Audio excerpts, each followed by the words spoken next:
سبيل الدموع سبيل مريح تنهدى يا صاحي كي تستريح. Assalamualaikum warahmatullahi wabarakatuh. Alhamdulillahirabbil alamin. Bahagia rasanya bisa bersua kembali dengan sahabat semuanya di channel Lembar Islam ini. Mudah-mudahan Allah senantiasa ridho memberikan kita karunia kesehatan yang sempurna serta dimudahkan segala urusan kita dunia wal akhirah. Amin ya rabbal alamin. Tauban bin Bajdad, atau dalam kisah yang lain bin Bujdad, sahabat yang wafat memendam kerinduan pada Rasulullah SAW. Kala itu malam telah larut, angin berhembus deras, hamparan gurun pasir yang siang harinya bagaikan lautan bara api berubah bak hamparan salju yang membeku. Dingin menusuk tulang di bawah cahaya rembulan yang kian meredup. Dua bayangan manusia berjalan menuju sebuah rumah batu yang berdiri di bawah rongga bukit berbatuan cadas. Dua orang yang selalu berdua dikala susah dan senang. Dua orang mulia yang menurut sebagian tafsir diabadikan pada beberapa kisah yang ada di dalam Al-Quran. Pria pertama yang lebih tua bernama Abu Quhafah. Ia lebih dikenal dengan sebutan Abu Bakar As-Siddiq. Nama Siddiq beliau peroleh saat membenarkan peristiwa Isra dan Mi'raj di saat semua orang musyrikin Makkah mengingkarinya. Sedangkan seorang lagi, tentulah beliau manusia termulia dan teragung di muka bumi ini. Beliau adalah Rasulullah SAW yang namanya dikenal oleh semua penduduk langit dan di bumi, makhluk yang paling dikasihi oleh Sang Maha Pencipta. Dua orang mulia itu berjalan di bawah bayang-bayang cahaya rembulan menuju sebuah rumah seorang anak remaja yang cintanya sungguh sangat bergelora terhadap Rasulullah SAW. Meski usianya sangat muda, namun soal cinta ia mengalahkan dahsyatnya cinta para sahabat lainnya. Namanya pun selalu mendapatkan tempat khusus di hati Rasulullah SAW. Orang mengenalnya dengan nama Thauban. Sudah beberapa hari belakangan, Thauban tak menampakkan kehadirannya di hadapan Rasulullah, hingga Rasulullah pun mencarinya. Di mana Thauban? Mengapa dia tak tampak? Tanya Rasulullah kepada para sahabat. Ternyata tak ada seorang sahabat pun yang tahu keberadaan anak remaja yang begitu bersemangat mengikuti pengajaran tentang keimanan dan keislaman yang diajarkan langsung oleh Rasulullah SAW. Setelah mencari informasi tentang keberadaan Thauban, diketahuilah bahwa anak muda itu sedang sakit demam yang sangat keras. Oleh karena itulah di malam itu Rasulullah SAW dan sahabatnya Abu Bakar As-Siddiq berniat menjenguk Thauban di rumahnya. Di sebuah rumah batu yang tidak terlalu besar dan sederhana itu, diterangi lampu minyak redup, seorang anak remaja bertubuh kurus ceking terbujur di atas kasur yang terbuat dari anyaman daun pelepah kurma. Sesekali ia terbangun, memicingkan matanya, berpendar ke sekelilingnya.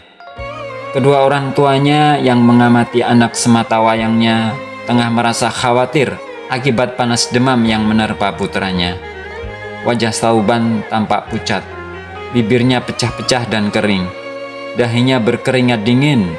Sesekali ia gemetaran sembari menyebut nama Rasulullah SAW. Dapat dirasakan anak muda itu sangat merindukan orang yang sedari tadi ia sebut-sebut namanya. Setiap kali ia terbangun, Thauban selalu bertanya, apakah Rasulullah sudah datang? Orang tuanya menggelengkan kepala, pertanda mereka tidak tahu kapan Rasulullah akan mendatangi putranya. Sebab mereka paham, pastilah Rasulullah sibuk dan memiliki urusan yang lebih penting ketimbang menjenguk putra mereka. Namun, apa mau dikata, putranya begitu sangat merindukan kekasih hatinya itu. Nampak begitu besar kerinduan anak muda itu berjumpa dengan orang yang selalu memenuhi relung hatinya. Nama Muhammad selalu menghiasi bibir putra mereka. Sebelum Thauban kembali tertidur, ia berpesan, sekiranya ada Rasulullah menjenguknya agar orang tuanya bersedia untuk membangunkannya. Begitulah pesan singkatnya. Ayah dan ibunya hanya mengangguk-anggukkan kepala.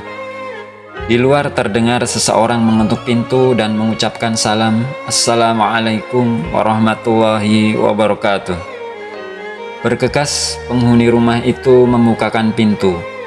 Rasulullah SAW dan Abu Bakar memasuki rumah Thauban. Keduanya disambut bahagia oleh kedua orang tua remaja pecinta Rasulullah itu. "Bagaimana keadaan sahabat mudaku Thauban?" tanya Rasulullah tersenyum. "Keadaannya masih demam tinggi, wahai Rasulullah," jawab ayah Thauban. "Semoga Allah memberinya kesembuhan atau memberinya pilihan terbaik." Demikian doa Rasulullah. "Biar kami bangunkan putra kami terlebih dahulu untuk mengabarkan kedatangan Anda ya Rasulullah," ujar ibu Thauban. "Biarkan dia istirahat dulu," sergah Rasulullah. "Tapi tadi dia berpesan kepada kami, jika engkau datang, dia minta agar dibangunkan, duhai Rasulullah," ujar ayah Thauban. "Tidak, biarkan sahabatku itu tertidur nyenyak. Besok saja lagi insya Allah aku akan kembali datang mengunjunginya," ujar Rasulullah.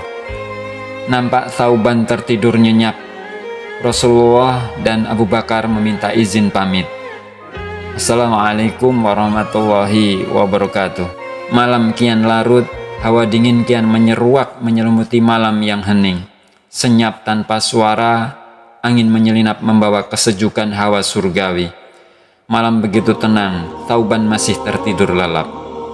Sepulang Rasulullah SAW, Thauban terbangun dari tidur pulasnya.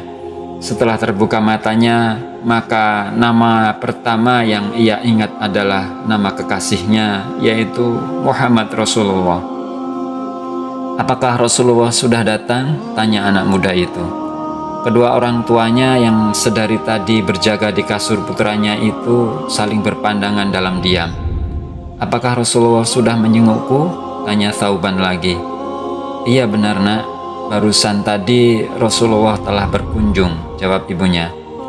"Rasulullah," lirih Thauban berbinar. "Tapi mengapa aku tidak kalian bangunkan?" tanya Thauban lagi. Ibunya menatap wajah ayahnya. Sang ayah berkata, "Iya, tadi ibumu ingin membangunkanmu nak, tapi kata Rasulullah, biarlah Thauban beristirahat dahulu," terang ayahnya. Thauban terdiam. Ayahnya mendekati putranya sembari menyeka keringat putranya. Keringat dingin membanjiri dahi anak muda tersebut. Namun hawa panas semakin tinggi. Wajah anak muda itu makin pucat. Dengan lirih, Thauban berkata, "Ayah, mungkin usiaku tidak akan panjang lagi. Sudah saatnya aku pulang menghadap Allah Azza wa Jalla." Kata-kata Thauban mulai tercekat saat ia ingin menyebut nama kekasihnya Rasulullah SAW. Air mata hangat perlahan mengalir di ujung matanya. "Wahai ayah, jika malam ini aku berpulang ke rahmatullah, tolong jangan kabari Nabi malam ini. Aku kasihan melihat beliau harus kembali datang kedua kali ke sini." Sang ayah mengangguk-angguk berkaca-kaca. Tak berapa lama, takdir Sang Maha Pencipta pun berlaku atas anak muda itu. Di malam itu, pecinta Rasulullah SAW itu pun menghembuskan nafas terakhirnya.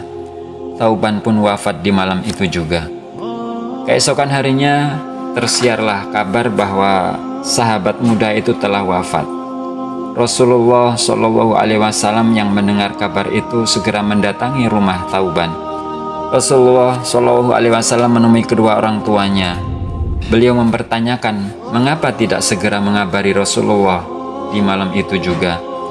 Orang tua Thauban mengatakan, "Wahai Rasulullah, maafkan kami. Thauban sangat mencintai dan merindukan Anda. Setiap saat bibirnya senantiasa bersolawat kepadamu. Tadi malam sebelum ajal menjemput, dia berwasiat agar tidak mengabarkan kematiannya, sebab dia tidak ingin menyusahkanmu. Saking cintanya pada engkau, dia khawatir jika engkau kembali mendatangi rumah kami di tengah malam. Takut engkau akan dicelakai oleh musuh yang senantiasa ingin mencelakai Anda. Begitulah pesan putra kami. Demi mendengar itu, Rasulullah Shallallahu Alaihi Wasallam pun mengangkat kedua tangannya mendoakan bagi sahabat mudanya itu yang rasa cinta dan kerinduannya sungguh sangat luar biasa pada Rasulullah. Hingga rasa penjagaannya atas keselamatan Rasulullah mengalahkan dahsyatnya kerinduan untuk berjumpa dengan kekasih hatinya itu. Begitulah cinta Thauban terhadap Rasulullah. Sahabat, sudah sepatutnya kita bisa mengambil hikmah yang terkandung di dalam kisah ini. Betapa besar dan tulus kecintaan yang ditunjukkan oleh Thauban kepada Rasulullah.